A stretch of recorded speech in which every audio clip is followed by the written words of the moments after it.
Shalom, shalom, shalom, peuple de Dieu. Je vous salue tous dans le nom précieux de notre Seigneur Jésus-Christ. Nous allons partager un message, ce message qui va beaucoup nous aider.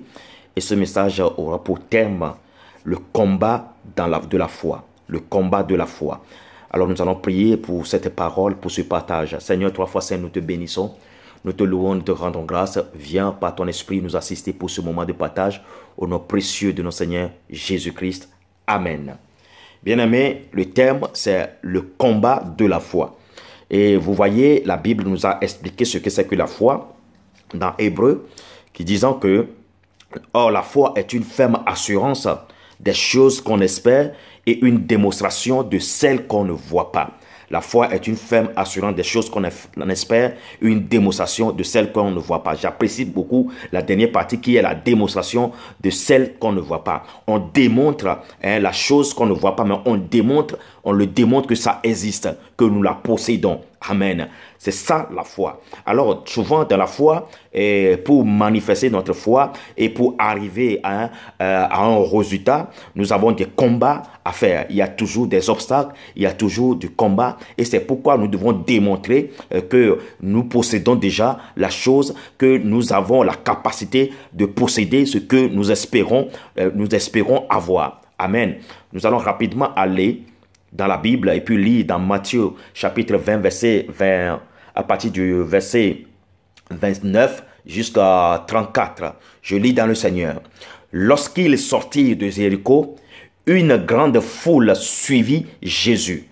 Et voici deux aveugles assis au bord du chemin entendirent que Jésus passait et crièrent: aie pitié de nous, Seigneur, fils de David.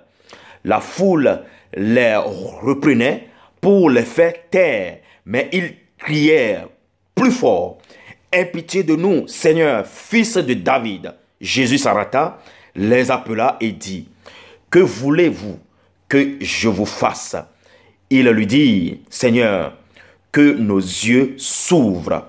Alléluia.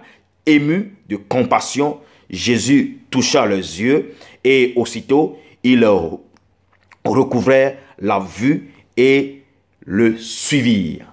Amen. Ça, c'est la parole de Dieu.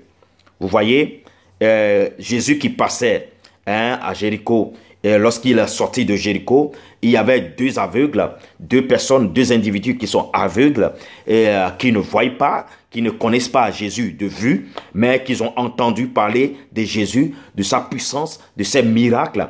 Alors quand ils ont appris que c'est Jésus qui est en train de passer, ils ne savaient pas même, ils ne peuvent pas calculer la distance qui les sépare de Jésus, mais ils ont attendu que Jésus est en train de passer.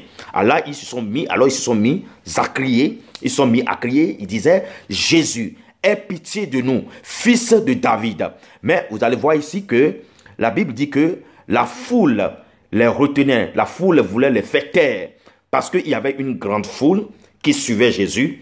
Et les deux sont assis au bord du chemin où passait Jésus. Et quand ils ont commencé par crier pour que Jésus leur vienne en aide, alors il y a la foule qui suivait Jésus qui les faisait taire.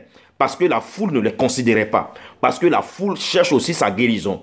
Parce que tout le monde est venu vers Jésus pour chercher son miracle, sa guérison. Alors ces deux, ils ne voyaient pas Jésus, mais la foule avait la vue sur Jésus. La foule luttait pour avoir leur bénédiction, pour avoir leur guérison. Mais les deux sont privés de la vue et ils ne voyaient pas Jésus. Mais ce n'est pas leur cri qu'ils veulent se faire remarquer par Jésus. Alléluia. Vous savez, cette parole que nous avons écoutée aujourd'hui, ça va beaucoup nous aider dans la vie que nous avons dans l'église, dans la vie que nous avons dans le monde. Alors, lorsque vous allez voir dans la Bible, à chaque fois que Jésus veut sauver quelqu'un, veut libérer quelqu'un, il y a toujours un obstacle et cet obstacle, c'est toujours la foule. C'est toujours la foule. Et la foule, ça représente une masse de personnes qui peuvent avoir, une influence sur un individu. Alors, quand il y a 1000 personnes qui te disent la même chose, tu es assommé, tu es influencé parce qu'il y a beaucoup de personnes qui te disent la même chose. S'il y a beaucoup de personnes, une masse de personnes qui te disent que tu ne vaux rien, tu vas finir par croire que tu ne vaux rien. S'il y a beaucoup de personnes qui te disent que tu n'as pas ta place ici, tu vas finir par croire que tu n'as pas ta place ici. Alors c'est ce que nous allons apprendre aujourd'hui. Le salut devant Dieu est individuel. Ça ne dépend pas de qui nous dit que nous ne méritons pas le salut.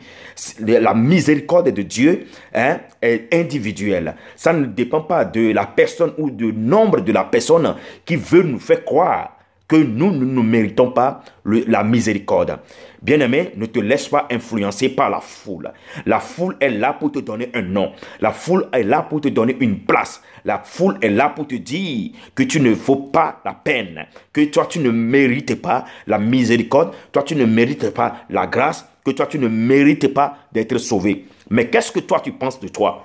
Quel est ton combat? Comment tu affiches ta foi? Bien-aimé, il y a beaucoup aujourd'hui dans l'église qui sont influencés par certaines personnes parce qu'il est trop riche, parce qu'il est quelqu'un dans la société qui est connu, qu'il est un star, il est quelqu'un qui fait partie du gouvernement, il est quelqu'un qui finance beaucoup l'église, il est quelqu'un qui est influent plutôt dans l'église. Et quand tu te mets à son côté, tu te sens assujetti, tu te sens influencé, intimidé. Même devant Dieu, les gens se laissent intimider. Devant leur Dieu, leur Créateur, qui les aime plus que tout le monde, ils se sentent influencés par la capacité financière de l'autre, par la capacité sur le plan social de l'autre, par la capacité relationnelle de l'autre qui est à côté. Ils se sentent influencés et quand ils sont en train de prier, ils n'arrivent pas à dévoiler ce qu'ils ont besoin, ils n'arrivent pas à dire exactement ce qu'ils ressentent de leur cœur. Parce qu'il y a quelqu'un qui est à côté, qui finance l'église, il y a quelqu'un qui est à côté, qui est plus grand, qui est le bishop, qui est le grand pasteur, ce qui fait qu'ils se trouvent éloignés de Dieu, comme si eux, ils ne méritaient pas d'être devant Dieu. Bien aimé, laissez-moi vous dire une chose que nous devons comprendre aujourd'hui. Devant Dieu, nous sommes tous égaux. Quel que soit ton rang social, quel que soit ton poids financier, devant Dieu, nous sommes égaux. Et Dieu nous aime d'un même amour. Et c'est équitable.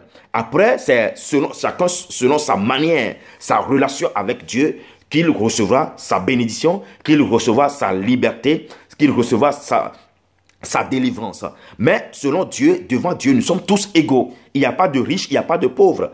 Il n'y a pas de riche, il n'y a pas de pauvre. Il n'y a pas le bishop, il n'y a pas le fidèle. Dieu nous aime tous à égalité. Nous sommes tous égaux devant Dieu. Maintenant, c'est à toi d'affirmer ta foi et la façon dont tu manifestes ta foi. C'est ça qui te donne l'avantage sur l'autre. Alléluia. Parce que tout ce que nous pouvons avoir de Dieu serait pas la foi. Jésus a toujours dit, ta foi t'a sauvé.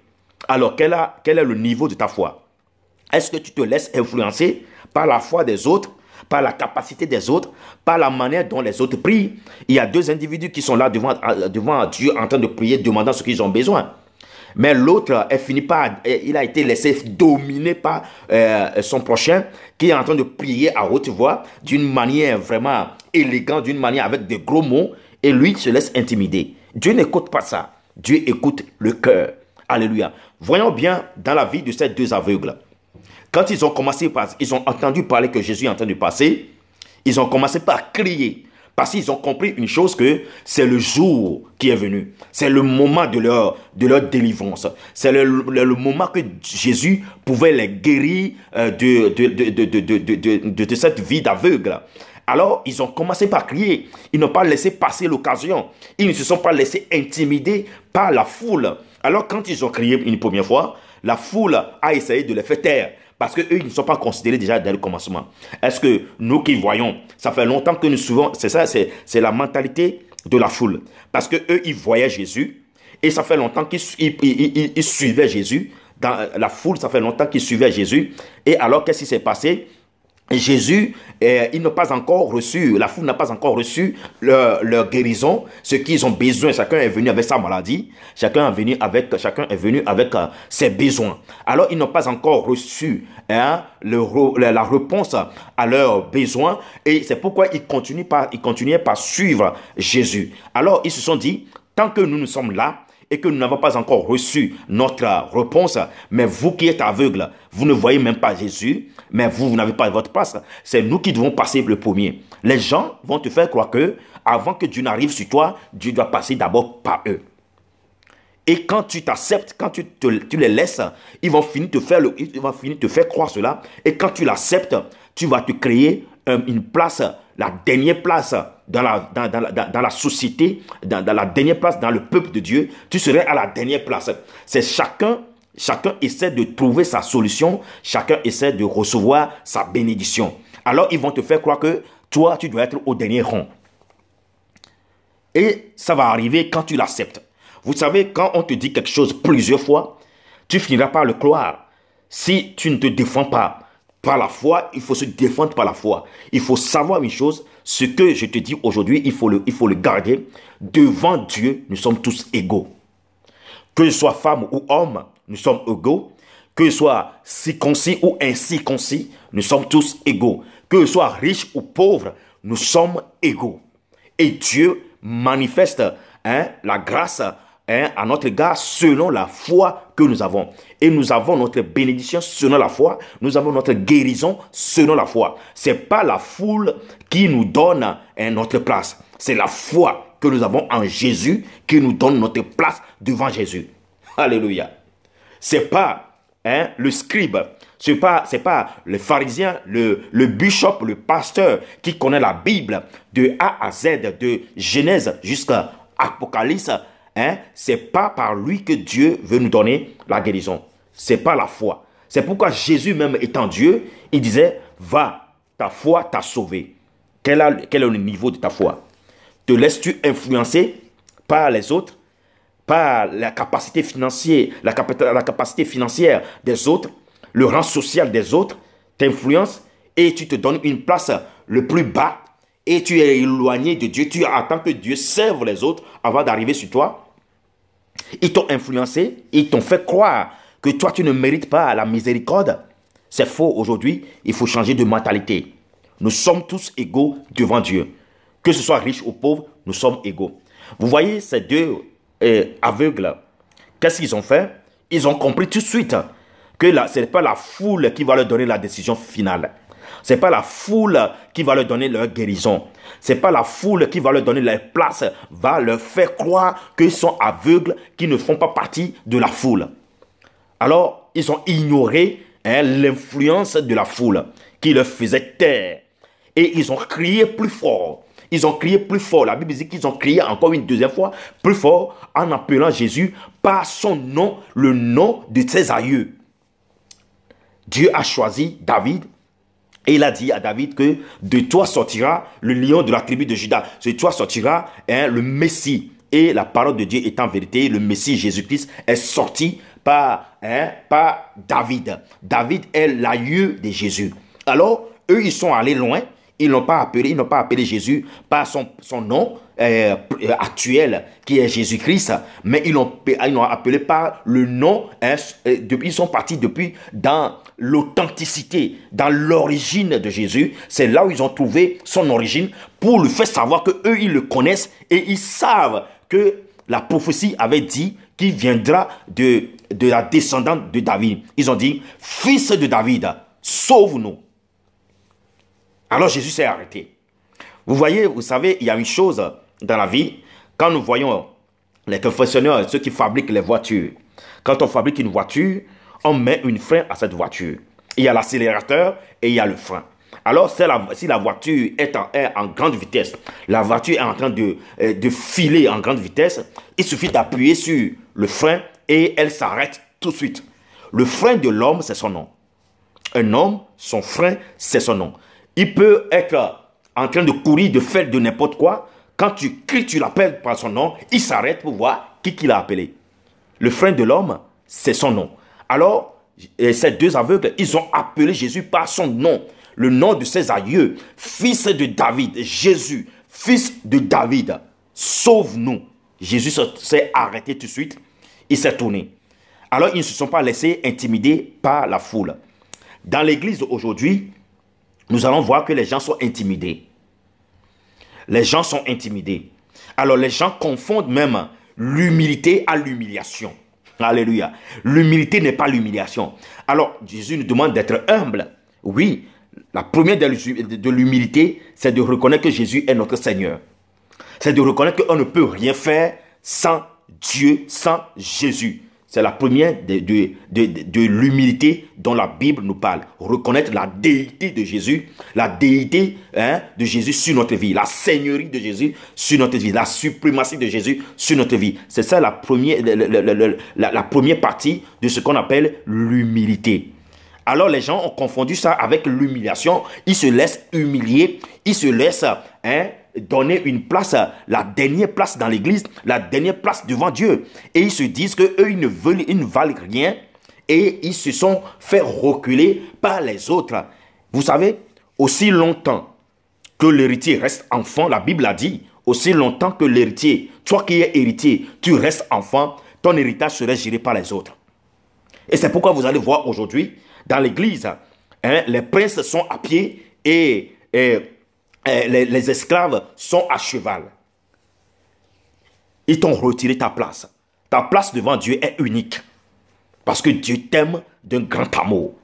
Et avec toi, étant pauvre, étant malade, et avec l'autre qui est riche, étant en bonne santé, vous êtes égaux devant Dieu. Et ne te laisse pas influencer par la richesse de l'autre devant Dieu. Dieu ne compte pas ça. C'est le cœur que Dieu est en train de compter. Alors, ces deux aveugles, ils sont parvenus à leur guérison. Ils ont dit, et quand ils sont devant Jésus, Jésus dit, mais que voulez-vous que je vous fasse? Ils ont dit, donne-nous la vue. Ils ont été clairs là-dessus. Alors Jésus s'arrêta, les appela et dit, que voulez-vous que je vous fasse? Et ils lui dirent, Seigneur, que nos yeux s'ouvrent. Clair, ils n'ont pas hésité. Seigneur, que nos yeux s'ouvrent. Ils ont d'abord dit Seigneur pour confirmer à Jésus que nous avons reconnu que tu es notre Seigneur. Nous avons reconnu que tu es capable. Nous avons reconnu que tu as la solution parce que toi, tu es notre Seigneur. Et le Seigneur a tout pour son serviteur. Alors Seigneur, que nos yeux s'ouvrent. Un point pas. Vous savez, aujourd'hui, on t'a vraiment humilié, on t'a fait croire que tu es à la place des derniers, tu es le dernier, tu ne vaux rien. Ils t'ont abaissé, ils t'ont lavé le cerveau, ils t'ont fait croire que tu es pécheur et que tu ne peux plus te tenir devant Dieu. Que tu as péché tellement que tu n'as plus ta place et que toi tu dois être derrière et Dieu devait passer par eux avant d'arriver sur toi. Et que si même Dieu doit t'exaucer, il faudrait que tu sois en bon terme avec eux, avec lui qui est le pasteur, avec lui qui est le bishop, avec lui qui est un homme de Dieu. Il faudrait que tu sois en bon terme avec lui. Vous savez, Jésus est mort pour tout le monde sur la croix. C'est pour tout le monde. C'est pas pour le pasteur. C'est pas pour le bishop. C'est pas pour le prophète. C'est pas pour le docteur. C'est pas pour celui qui est le plus influent dans l'église, qui finance l'église. C'est pas pour lui seul que Jésus est mort. Jésus est mort sur la croix pour nous tous. Et d'ailleurs, il a dit qu'il est venu d'ailleurs pour les malades, ceux qui souffrent. Alors, ils t'ont fait croire cela, ils vont te faire croire, ils vont t'intimider avec leur poids, avec leur connaissance. Et toi, tu vas accepter cette dernière place qu'ils t'ont donnée, et tu vas rester là, sans bouger. Tu vas rester là sans bouger, et tu attends toujours que Dieu les bénisse avant de venir vers toi. Vous avez vu? Ou comment on a lavé le cerveau des peuples de Dieu, des créatures de Dieu. La Bible dit que nous sommes co-héritiers avec Jésus-Christ. Alors ça veut dire que ce que Jésus a, nous pouvons le posséder. Il n'y a pas d'intermédiaire. Il n'y a pas d'intermédiaire. Nous sommes, avant, dans l'Ancien Testament, pour présenter ton offrande à Dieu, il faut passer par les sacrificateurs. Mais Jésus a changé cette situation. Nous sommes dans la dispensation de la grâce. Et tout le monde est la bienvenue. Tout le monde est la bienvenue devant Dieu. Devant Jésus, tu es la bienvenue. Et tu n'auras pas d'interprète. Tu n'auras pas d'intermédiaire. Ils t'ont fait croire que tu ne mérites pas la grâce. Parce que tu as péché. Que tu ne mérites pas cette grâce. Parce que tu es né d'une famille pauvre. Que tu ne mérites pas la grâce. Parce que tu es vilain. Que tu ne mérites pas la grâce. Parce que tu ne connais pas papier. Tu n'as pas de diplôme. Comme tu n'as pas de diplôme, alors tu ne mérites pas la grâce. Les gens ont cru cela et ils ont raté leur bénédiction. Les gens ont cru cela parce que tu ne parles pas français, parce que tu ne parles pas anglais, parce que tu n'as pas été à l'école. Alors ta place devant Dieu n'est pas la même place avec celui qui a été à l'université. C'est faux. C'est faux. Dieu ne compte pas ça. Jésus ne compte pas ça. Alors ne te laisse pas intimider par ce que la foule te dit. Alors ces deux aveugles, ils ont dit, Seigneur, que nos yeux s'ouvrent. Et aussitôt, Jésus a eu compassion pour eux et il les a imposé la main et ils ont commencé par voir, ces deux aveugles. Que nos yeux s'ouvrent. Alors les gens, on les a vraiment assommés, même étant devant Dieu, pour demander, ils jouent le rôle de l'esclave. Hein, Jésus, comme toi-même tu sais, mais ils commencent par leurs problèmes. Ce qu'ils ont, ils sont mal nés. Comme tu sais, moi je n'ai personne pour me secourir. Alors, je ne sais pas si tu vas essayer de... je peux trouver grâce à tes yeux. Parce qu'on les a tellement assommés, ils n'ont plus l'esprit du prince, mais ils ont l'esprit de l'esclave. Ils ont développé les valeurs de l'esclave en leur sein. Et ils réagissent comme esclaves, ils raisonnent comme esclaves, ils parlent comme esclaves, ils réfléchissent comme esclaves. Laisse-moi te dire, bien-aimé, que tu n'es plus esclave depuis que Jésus est mort sur la croix. Tu n'es plus esclave. Tu es devenu un prince, un co-héritier avec Jésus. Ne te laisse pas intimider. Jésus est venu pour la liberté. Il nous a libérés. Il est écrit, lisons dans Galates chapitre 5 verset 1. Je lis dans le Seigneur. Il est écrit, c'est pour la liberté que Christ nous a affranchis. Demeurez donc fermes et ne vous laissez pas mettre de nouveau sous le joug de la servitude. Alléluia. Ne te laisse pas te mettre de nouveau sous le joug de la servitude. Mais malheureusement aujourd'hui, les gens se laissent encore se mettre de nouveau sous ce joug de la servitude. Ils se sont laissés dominer parce qu'on les a prêché l'humilité. On les a prêché l'humilité. On a mal expliqué ce que Dieu veut dire par il faut être humble. L'humilité précède la gloire. C'est ce que la Bible a dit. Mettons l'humilité, c'est à l'égard de qui que tu le manifestes. C'est à l'égard de qui? De ton prédicateur? De celui que tu vois plus haut que toi? Celui que Dieu a aimé plus que toi? Celui que Dieu a donné amour plus que toi? Tout cela, il te le prêche, c'est pour te dominer. C'est pour te faire croire qu'il vaut mieux devant Dieu que toi. Et tu es là à attendre. Et des fois même tu es malade. Au lieu de prier, tu cherches son numéro. Quand tu ne trouves pas son numéro, tu n'arrives pas à prier. Quand tu ne trouves pas le numéro de ton pasteur, de ton bishop, tu ne peux pas prier à Dieu. Là, tu t'es laissé mettre de nouveau sous le joug de la servitude. Ton enfant est malade.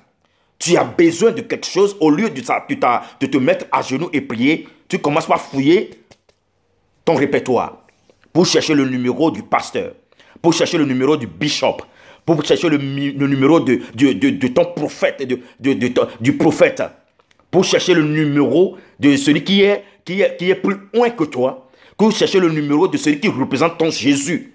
Et quand tu ne le trouves pas, tu n'as pas la foi. Et quand lui ne te prêche pas, tu n'as pas la foi. Et quand lui ne te dit pas maintenant Dieu t'a écouté, tu ne crois pas que Dieu t'a écouté. Alors si tu as un problème, il faut d'abord le chercher. Laisse-moi te dire que tu te laisses te mettre de nouveau sous le joug de la servitude. Ils t'ont fait croire que avant que Dieu ne te bénisse, avant que Dieu ne te guérisse, il faudrait que tu passes par eux. Bien-aimé, où que tu sois, qui que tu sois, Dieu t'aime. La seule chose que Dieu veut de toi, c'est de te repentir. C'est de donner ta vie à Jésus. Et si tu donnes ta vie à Jésus, ta situation va changer. Parce que ta manière de prier va changer. Parce que ta façon de voir ta place devant Dieu va changer. Tu n'es pas le dernier. Tu ne dois pas être le dernier. Ils t'ont fait croire que tu es le dernier, mais tu n'es pas le dernier. Il va falloir que tu réclames. Tu réclames ton droit. Même devant Dieu, Tu n'arrives pas à t'imposer. Dans ta prière, tu as le doute parce que tellement tu te sens pécheur, tellement tu te sens le plus bas, tellement bas, en tant que prince qui est devant son père qui est le roi. Tu es en train de gratter ta tête. Ah Seigneur, tu ne sais même pas par où commencer, par où finir. Parce qu'ils t'ont fait croire que tu es esclave. Tu étais libéré. Tu as été libéré depuis le jour où Jésus est mort sur la croix. Tu as été libéré. Alors arrête de jouer le rôle de l'esclave. Arrête de jouer le rôle de l'esclave. Ils veulent que tu restes esclave pour que ton héritage soit géré par eux. Pour qu'ils te dominent, pour qu'ils t'influencent. C'est pourquoi ils te prêchent que tu dois être esclave. Inconsciemment, et tu deviens esclave. Et là, tu pries comme un esclave. Tu réfléchis comme un esclave. Tu agis comme un esclave. Tu n'es pas esclave. Tu n'es plus esclave il y a longtemps. Il y a plus de 2000 ans que tu n'es plus esclave. Depuis le jour où Jésus est mort sur la croix pour toi. Et pour nous tous. Arrête de croire cela. Ne te laisse pas te mettre de nouveau sous le joug de la servitude, de la domination, de l'influence. Nous sommes tous égaux devant Dieu. Il faut aménager, il faut améliorer ta relation. Ce que tu as fait, c'est d'améliorer ta relation avec Dieu. C'est de donner ta vie entièrement à Dieu. C'est de faire confiance totale à Dieu. C'est de donner ta vie au service de Dieu. Bien-aimé, Jésus t'aime, Dieu t'aime. Il t'aime plus que tout. Et l'amour qu'il a pour toi, c'est un amour qui n'est pas comparable. Un amour incomparable. Et Jésus n'attend pas passer par l'autre avant de venir vers toi. Le rideau s'est déchiré en deux. Depuis ce jour, toute personne, petit ou grand, peut aller vers directement Dieu et lui présenter son offrande. Et lui demander ce qu'il veut. Alléluia. Les deux aveugles, ils ont compris cela. Ils ne se sont pas laissés influencer par la foule. Ils ne se sont pas laissés influencer par la foule. Ils ont mis la foule de côté. L'influence de la foule, c'est grand. 1000 personnes qui te disent de te taire, qui te disent, tais-toi. Si tu ne sais pas faire, si tu les crois, tu vas te taire. Et ta bénédiction va passer.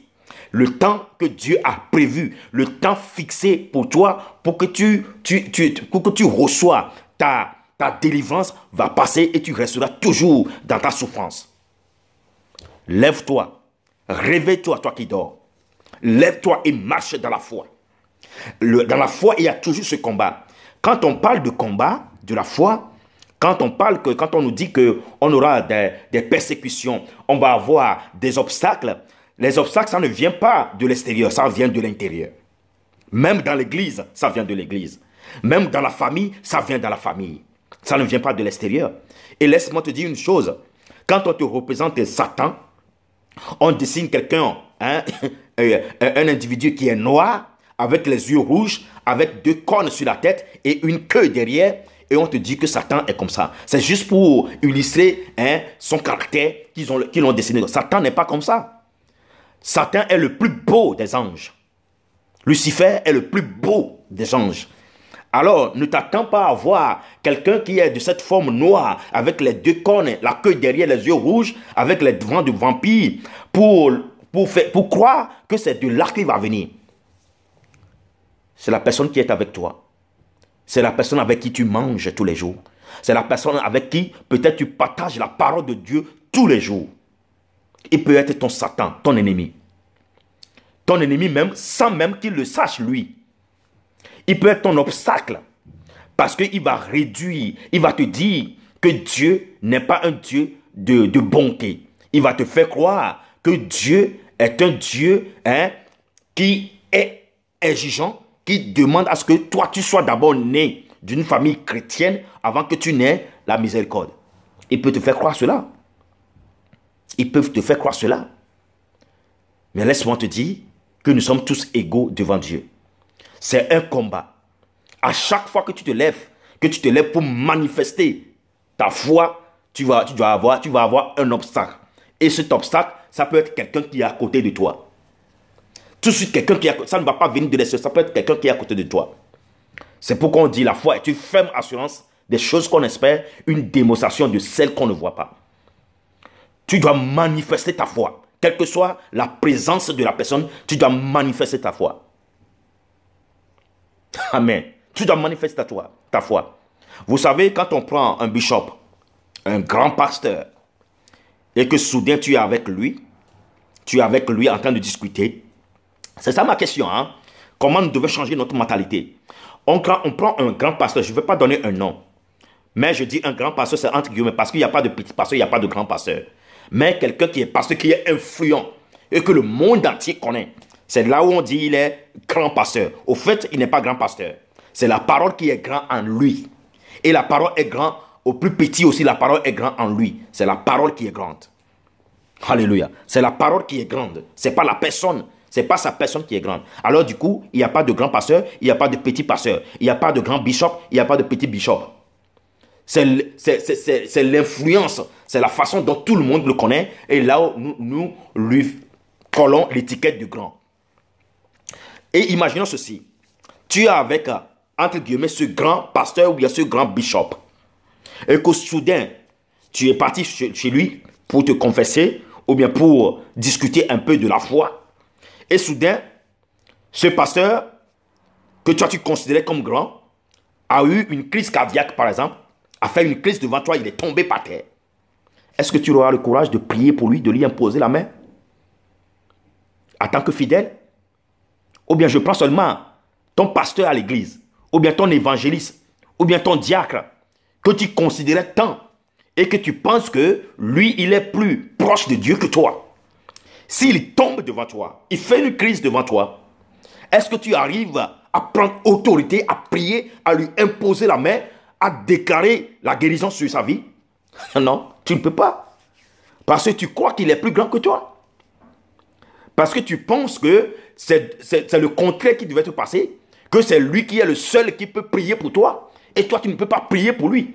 Un bishop qui tombe en crise devant toi, est-ce que toi, fidèle, tu auras le courage de lui imposer la main, de déclarer des paroles de guérison, de libération, de miracles sur ta vie pour qu'il retrouve la vie? Tu ne peux pas. Alors c'est ce que je veux. Ici, c'est ce que tu dois changer. C'est la mentalité, c'est dans la tête qu'on doit changer ça. C'est dans la tête. Est-ce que tu peux? Jésus t'a donné l'autorité. Jésus t'a donné la liberté. Jésus t'a donné la capacité. Mais c'est toi qui ignores cette capacité.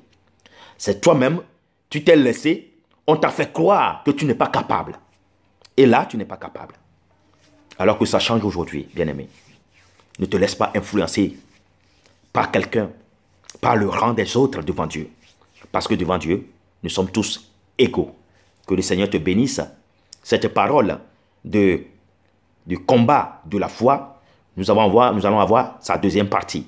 Que le Seigneur nous donne la force, l'énergie qu'il faut pour croire en sa parole et que de laisser sa parole manifester sa bonté dans notre vie de tous les jours. Nous allons prier pour ce moment et je vais prier pour que ta mentalité